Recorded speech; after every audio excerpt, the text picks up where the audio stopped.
let's talk about your podcast. Sure. Go. Like just in general, or you want me Tell me about what do it. you want me I don't to know say? if like I will also have information on finding it in the blog so that people can check out your all your Okay, 600. so Mhm. I did it completely by accident. Oh, So, it's always the best. so, oh yeah, no, you know what? Best piece of advice I give people is listen. We make accidents happen all the time. Be smart enough to recognize the gems in your accidents and go with them. In my case, it went like this. So I'm just going to pull out a magical thing that I finally got for the first time ever in 2011, which was a smartphone. Hi, my smartphone. Right? So when I did my smartphone, when I actually got a smartphone, I was doing interviews on my blog. I actually interviewed Justina for my blog a Mhm. long time ago, straight up just as a written interview. If you go back far enough, you'll find it. Cool. Um, but I was thinking, all right, I can transcribe these interviews now. I don't have to actually memorize all this stuff I've been memorizing with everybody, Right. right? So I get this opportunity to interview Robert J. Sawyer. He's releasing a quantum night in a few months. We made an arrangement to meet at When Worlds Collide. And I recorded the interview, went in the lobby somewhere, and we had a great interview. Mhm. Come out of the lobby, and somebody goes to him. I can't remember who. I want to say Arlene Marks, Okay. but I could be wrong. I don't know if it was her. It could have been someone else. Hey, Rob, what were you doing? Oh, I was just interviewing Josh for his podcast. I hadn't released a podcast yet. I didn't even think about a podcast yet. And so it's like podcast. I was about to say something, it's like, and just something just click. I didn't think about a podcast, but could I do a podcast? And yeah, it kind of just blew up. Nice. So I'm currently at episode 564. Nice. It started as an audio once a week only thing Mhm. a little over 5 years ago, Right. about 5.5 years ago at this point. Okay. And and then it became twice a week to 3 times a week Oh, okay. to 4 to 5 times a week. Right. I have a Okay. problem. And no, it's been a growing show. Like what I do is I tend to give. Originally it was just authors, but it's evolved. Like when you've done as many shows as I have, it just kind of has gone in its own direction.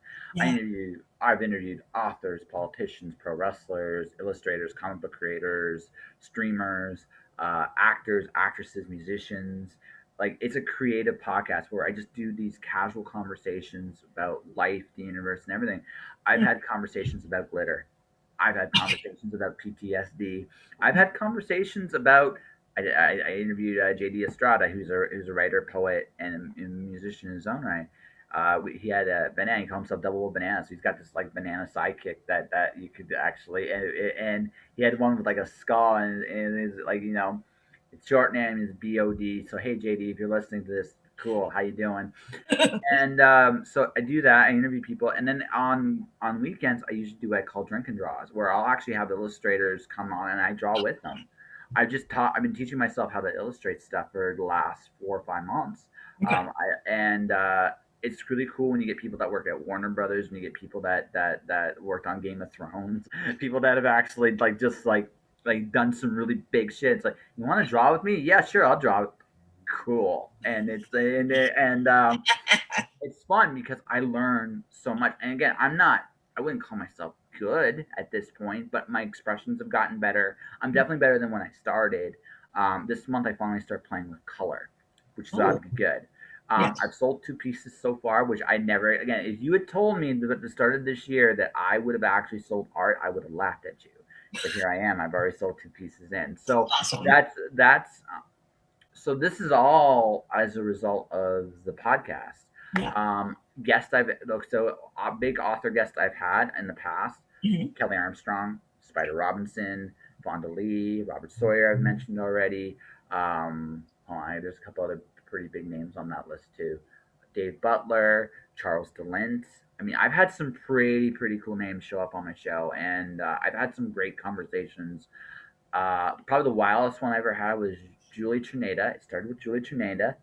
and somehow I ended up with Tanya Huff. I'm still not quite sure how that happened, but I mean, but I I can find for the record, both Julie and Tanya are awesome people. Just saying. But okay. um, it's just one of those. It's one of those things where I have let this thing kind of just evolve and go for a ride. I've won the Aurora for it in 2018. I've been a finalist 3 times for it. So the show is definitely is something I'm very proud of, and it's still growing. So Excellent, excellent. So interviewing interesting or having interesting conversations with interesting creative people, basically. yeah, Yeah. And casual. And usually very casual. I mean, I like it. It really is up to the guest. mhm. I can be sometimes like sometimes someone. It's scary to believe that people are actually so kind of intimidated me. I mean, look at me. I'm in a light shirt right now. I mean, I'm not like a scary guy, but people get nervous with this interview stuff. So sometimes it'll be more formal, formulaic.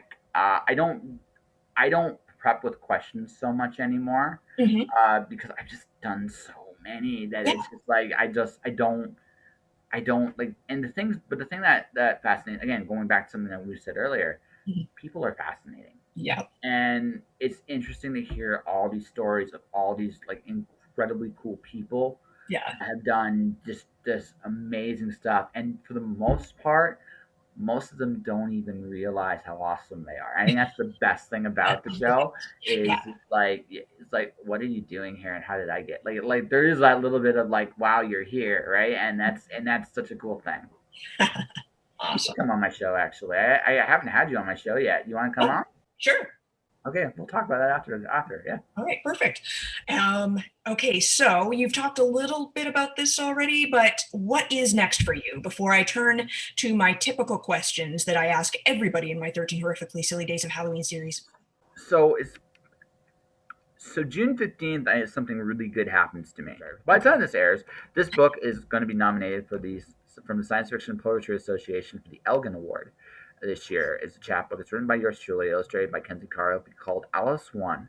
It's going to be the continuation of Alice's journey.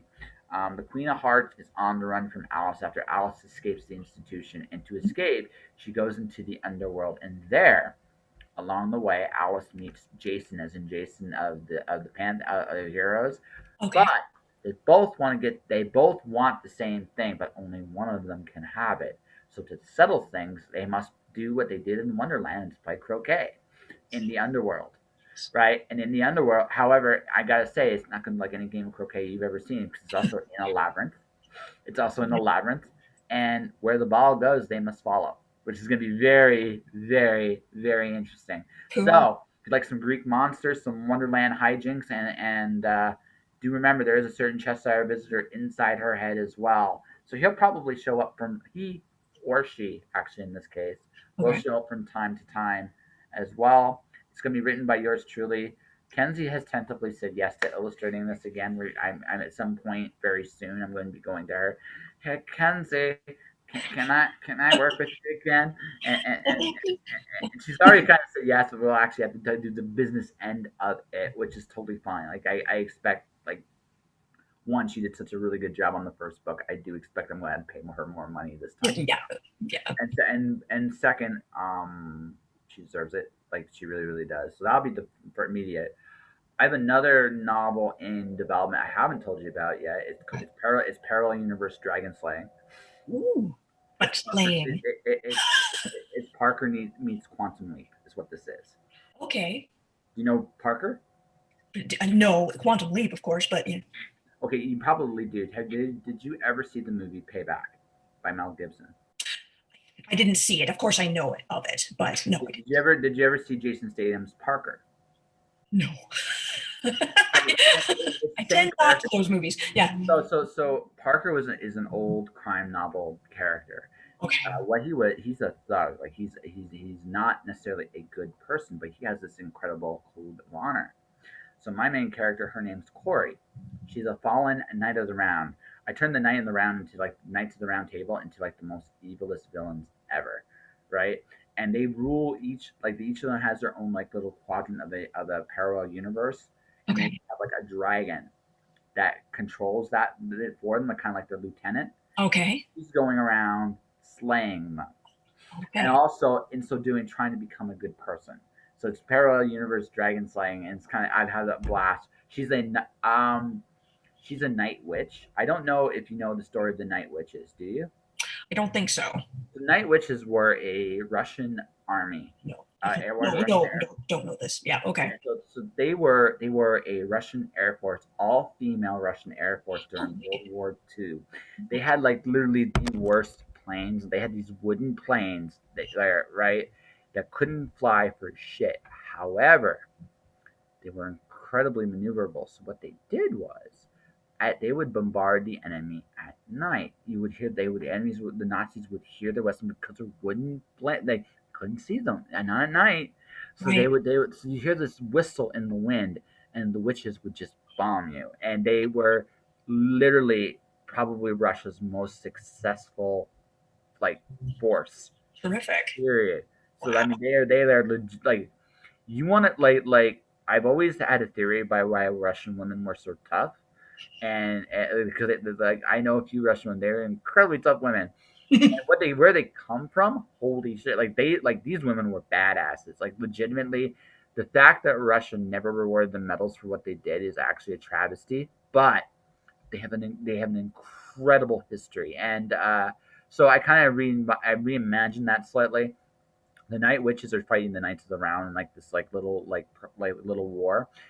They're trying to take back their Okay. worlds from this evil empire. I bet ruled by Morgana Le Fay, right? But Morgan had married Arthur, so that's kind of where I'm going with that. So Oh, cool. yeah, so I Brother, see is he her half brother or like not her full brother, right? no Or not full, but no yeah, half, no, no, okay, but but still. it's a very messed up like pantheon. I've messed them Case the noble one. We'll just leave it at that. So, Okay. yeah. Um, but she's trying to become a good person. She served the Knights of the Round, Okay. and it nearly killed her.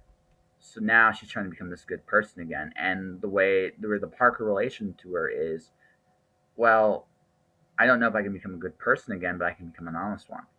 Mhm. And that's just following a very basic code of honor. And there's something about characters like that that are really really cool, and so it's about ironically her redemption, but also just I'm killing dragons with like very in various different worlds in different ways. It's fun. It's so much fun. So that's coming out, and then my illustration debut. Never again something I never thought I'd do. I'm writing and drawing a novel with a little bit of graphic novel illustrations on the inside called Lights Out, which we've talked about already a little bit. Yeah. And have that out by the end of the year. Good. And those will be the 3 books this year. And then next year I have another 3 books I want to do, and then I'm gonna keep rolling with it. Awesome. That's kind of my plan. Like I don't know about you. I don't know how old I look at this point because I know I desperately need a haircut, but I'm approaching 40. I kind of made the decision that the rest of my life I'm just going to do what I want to do Mhm. and not worry. I know I'm going to die one day. I want to live. That's pretty much the rest of my life. And for me, that's being creative, doing what I love with people I love. That's what I'm going to do, and that's how I'm going to live. So That sounds fantastic and completely appropriate. And what I hope to do myself, in my own way. Of course, everybody's is sure. different, but yeah, that's fantastic. Yeah. All right. Now I want to ask my typical questions. My what is your favorite horror of all time movie first and then novel? Okay. Um, Okay, so this is where the horror kind of fun thing is for me. It's the Puppet Master series. Oh yes. It's totally just stupid fun. It's Hmm? totally just stupid fun. But I really really dig it. Yeah. I'm gonna make sure I have the title right. Um, Probably my so I actually, to be fair, um, so probably my favorite horror book. It really depends on define horror. So I have I'm a big fan of a guy by the name of Craig Delury. Okay. So for his true like for his truly his like horror thing, right? Suffer the Children is absolutely freaking terrifying. If you want All like a right. pure horror. Okay. Um, Another one that was horrifying because of just the truth in it was he did a poetry thing. I want to say a guy named I'm probably butchering his name, Luna Moon or something like that. Okay. It's a poem called Children of God. It's Yeah. literally about the cult that actually like would actually mutilate themselves with it, right, and it is like it's heartbreaking and Okay. terrifying, and he did such a wonderful job with that. um he like Craig does incredibly good. Like he's become a great author in general, like not just in horror but in general, just horrors, thrillers, science fiction. But Suffer the Children, I think, is the one like people could relate to. It's about kids becoming infected with this Sorry. Chaos. becoming monsters, and so the parents keeping them alive by letting the children feed on them. It's a really interesting, Huh. like it's such a real life thing because if you have kids, like you do anything for your kids, right? Yeah. Would you really? Right, Let's and that's test that's that. right, and that was interesting. But for me, like the book that like he wrote that actually it both scared me and made me cry was Children of God because it's such Okay. a beautiful, haunting book. So Wow. Cool. Okay. Now, hmm. Do you have a favorite Canadian horror movie? Again, I'll start with movie. horror movie, Yeah. Canadian. That makes Mhm. that a lot harder, actually. I know. Um, But there are a fair few. there are a few. Let me think. I really can't say I do have a favorite Canadian. I did help make a 48-hour kind of horror esque Oh, movie yeah. One of those things. Yeah. for the Underground Film Festival called Trafford Road, and we had this we did a really cool story thing in 48 hours. It's about a 10-minute movie, Mhm. and it ends in a horrifying way. It just ends in like a really it's a ghost going through like a time loop. It's kind of Oh, that's really cool. Yeah. Yeah. yeah, it's really fun. So that's the only, but unfortunately, that's the only Canadian thing I know. Now, what about a Canadian horror or genre novel Well, I or writer? mentioned Craig. I mean, there's Craig. I Yeah. mean, he's technically. I mean, he lives in Calgary. Okay, good. Um. Okay, so there's a few. Um. Let me think of the proper orders here. Proper order. I'm a big fan of a gentleman by the name. Man, by the time they actually just go blank on his name, that's terrible. That's how it goes. Robert Bowes' Fishing with the Devil is really cool. It's a short story collection. Rob's an interesting guy. He writes some really interesting stuff. I really like kind of what he does. Um, I really enjoy. Although I don't know if she's horror exactly. Genre, you Yeah, know? Sarah Johnson, Okay. also out of Calgary. I love her writing. Like her writing is very much. And I'll mention one more. Sure. Not from Calgary, I promise. But this with Sarah has this book called In Practice that's really good. It is a very it's a coming of age story for the devil. That's what I'm going to say. Oh, It's really good. And Sarah is probably one of my favorite writers. Period. cool. Let's see. Jim Jackson's a great storyteller. Con Lavery is a very good one. But if I had to pick another, well, like kind of in that sci-fi werewolf horror vein, Mhm. Yeah. Dwelling. Pat Dwelling is Pat. She's you might know her actually, since she's actually doesn't live that far from you. Oh, okay. I don't think I do. I think I would know if I did, but yeah. Pat.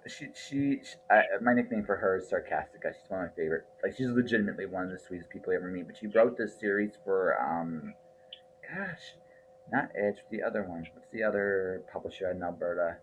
She wrote it's a medium-sized crust. She wrote, and it's about basically this werewolf that gets infected with this disease that stops the regeneration process. It's really like it was really interesting, and it took the first 10 pages are kind of meh, but once you get past that, it is a wild ride start to finish. Pat Fallelling is super. She's amazingly talented. Like she's a great writer, great human being too. Like I really like as a person, I love her more than I even love her book. She's great. Oh wow. And lastly, I have to mention Tanya Huff. I Oh have yeah. to mention Tanya Huff because she's just great at what she does. So there you go. I think that's a good. I think that's a good Canadian list actually, right It there. is. It's great. Yeah. All right. Well, now what about favorite horror comedy? Well, I'm talking movies here mostly, but if you've got a Zombie. book in mind, and if anything is Canadian, let me know. But I Canadian again. I know I'm not that cool. I'm sorry. I'm just that's it's it. Um. quite all right. Yeah. But for like movies, Yeah. Zombieland is Oh makes me yes. laugh so Mhm. hard. It just makes me laugh. The original, not the sequel, but the original one. Yeah. Bill Yeah. Murray is great. I mean, Speaking of Bill Murray, technically speaking, you can make an argument for Ghostbusters being horror comedy. uh huh. You could Yeah. make Yeah. an No, you argument for can. that. Ghostbusters is the classic there. Hmm. Um, I I'd have to say Labyrinth. David Bowie's Labyrinth would be the other one. Oh, cool. Um, Good Interesting thing choice. about that movie, I realized this the second time I saw it. You want to talk about like horror being fun. Hmm. Bowie was such a convincing villain. If you actually go back and watch it, though, he did absolutely nothing in the story. Yeah. No, it's true. Like Yeah, I have it on DVD. I yeah. haven't watched it that recently, but But it is such a neat, like, and this is actually a testament to Bowie, not the fact that he wasn't lazy. He had such a commanding presence as the villain of the story oh yes, that he didn't need to do anything else than what he did. it's true. That's what made that story so much fun. Hmm. Um, like if you want to look at that like perfect mash of like music and like horror being fun, Yes, you almost can't like him and Alice Cooper. You cannot go wrong with. You just it's cannot true. go wrong with. Yeah, right. So Yeah, absolutely. Last but not least, what is your Halloween ritual? at this point, I don't have one at this moment in time. Not because of COVID. I'm a so when I was a kid, I used to love I like dressing up for Halloween. Mhm. Unfortunately, for my Halloween taste, I would do comic conventions on a regular basis to sell my stuff, like comic book conventions. And a Right. lot of the spirit of Halloween, if you go to a comic book convention, it's right there. You have Yep. people dressing up, having a Yep. good time all the time. Yeah. My all-time favorite one still to this day was Daddy Kiss Demon and Baby Yoshi. It was such a hoot. So I don't have the same luster for Halloween I did as a kid. I think the spirit of Halloween had today Hmm. it has become I think honestly a much more mainstream thing. Like let's just talk about some of the things we talked about. Hmm. Metal conventions, right? It's almost as though like that Halloween like, where we used to like when we were kids. Because I get the feeling you're about as old as I am, maybe a little younger. You look a little younger than me. Surprise! I'm actually older than you are. Oh wow, I'm 46. you've done a great job. Thank you. Yeah, you've done a Lots of great job. makeup. No. But um, but honestly, Yes. Anyway, but how? But still, it would be similar. Our childhood yeah, Halloween. you didn't dress up like we like they do today. Like back then, all the time, there were people that could buck the trend. Elvira, you rock. Just for the record, Elvira, you rock. But when you get right down to it, like conventions became a much more mainstream thing in the last 10 years, 20 years, Hmm. and so what has happened and metals come out the really sad thing about like about right now, beyond like the crazy mental year in Toronto, yeah, I'm so sorry right now. I'm So I'm doing okay myself, my family and friends too. So like, we're coping. yeah, but okay, like you must like seriously. I am contemplating right now, and I'm almost the argument. I've almost convinced myself of doing this, right? Going into a Dollarama, Uh-huh. grabbing underwear and socks, leaving the money for them to grab and figure out how to ring it up, and just walk out the door. Because it was just how because I really need socks, especially right now, and I can get them, Uh-huh. and and it's insane in that sense. And you have been at the epicenter of the insanity for the last God only knows. Probably every day feels like forever there. And and on top of that, our leaders, doesn't matter what party you believe in, are completely batshit crazy. So I mean, it doesn't really matter what side of the fence you're on. No, You're right. You're all fucked, and that's kind of just how I'm sorry, I'm swearing. no, it's okay. Yeah, yeah. That's okay. It goes in a But different category on YouTube. That's all. yeah. But I like, in all honesty, like I am contemplating just saying, fuck it. I'm going to go to Dollarama. I'm going to put my money on the table. They're not going to stop me getting out the door in time. I won't care at that point. Here's your money. I don't care that you can't sell this to me. Ring this up as something else if you want. No, exactly. Give a shit. I'm going out the door, right?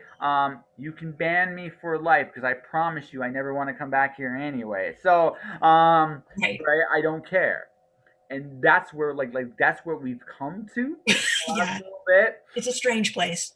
Yeah, yeah, Yeah. it's a really, really, really strange place, especially in Canada. I feel when the United States feels saner than we do. At the moment, anyway. Yeah. No, it does. Like Yeah. we've lost our fucking minds up here. But um, that all said, that's the thing I really miss about prior to this is I got to see a lot more regular forms of people expressing themselves with costumes and how they dressed, how they wanted to dress, Mhm. and there was almost like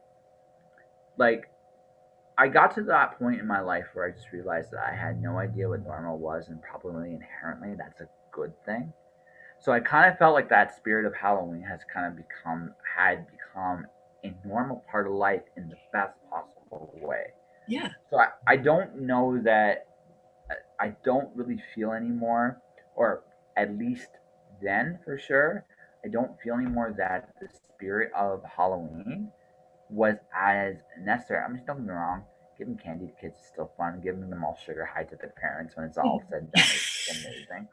But Uh-huh. but but just the fact that honestly, um, I think up until last year, the spirit of Halloween was there, and it was great and it was wonderful, and I'm really I was really glad to see it. I don't I felt like the need for like doing it as a once a year thing. Right. Nah, Yeah. that'll said Day of the Dead, Mardi Gras. Still want to do that No. sometime. Okay. Yeah. Yeah. Yeah. Actually, that would be very cool. Ladies and gentlemen, my name is Joshua Pantalleresco. I write stuff and podcasts too, and as you can tell after this conversation, I have an incredibly big mouth and I'm not afraid to use it, nor are my guests. So join in. I'm on twitch.tv/justjoshingpodcast. Click the like, follow button there. Come watch me live. I update the schedule every week. I always have a plethora of guests on weekends, Fridays or weekends. I am usually drawing with somebody that is really freaking cool.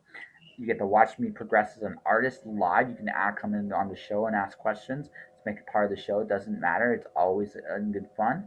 Um, if you want to listen to it, I'm on every podcast app you can possibly imagine. Just find me.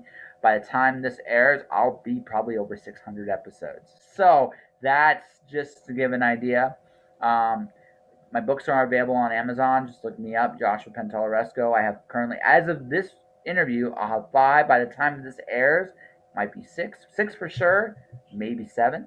Ooh. So, um, and for everybody listening and listening to this, first off, Reagan, thank you for having me. Second, to everybody, stay inspired and keep shining in the dark. As crazy as this time is, it will pass eventually at some point. So, It will.